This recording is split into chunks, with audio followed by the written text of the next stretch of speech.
शबूर हसन साहब असा बुलाए जी आज नेक मोहम्मद साहब बैठे ने इफ्तार भाई राजा जफर इकबाल साहब नो इरफान साहब नो इन्होंने नज़र एक अपनी पटवारी नज़म करसा सुनासा इन्हों की पटवारी नज़म ना उन्वान है कुंडले बाला आलिए कुड़िए कुंडले बाला आलिए कुड़िए ताड़ियां मुटियां अखियां पर वाह दिल जदू ना डुलिया वा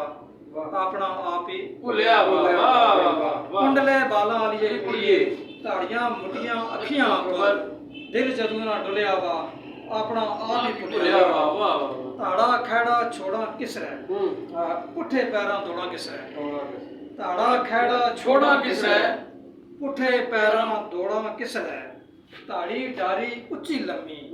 ताड़ी तन में पोड़ा किस रह ताड़ा खैड़ा छोड़ा किस रह पुठे पैरां दौड़ा किस रह ताड़ी डारी उच्ची लम्मी ताड़ी तन में पोड़ा किस रह ताड़े आसे गाली गावण पिछे छोड़न ताड़े आसे गाली गावण पिछे छोड़न माड़े अथरू वरना सावण पिछे छोड़न ताड़े आसे गाली गावण पिछे छोड़न माड़े अथरू वरना सावण पिछे छोड़न मिकी आसे तखण दे सिर मुंडे पर रखण दे इश्क प्याला चखण दे क्या कहना मिकी आसे तखण दे सिर मुंडे पर रखण दे इश्क प्याला चखण दे कुंडले बाला आलिए कुड़िए ताड़ियां मुटियां अखियां पर दिल जदू ना डुलिया वा अपना आप ही भुलिया वा वाह वाह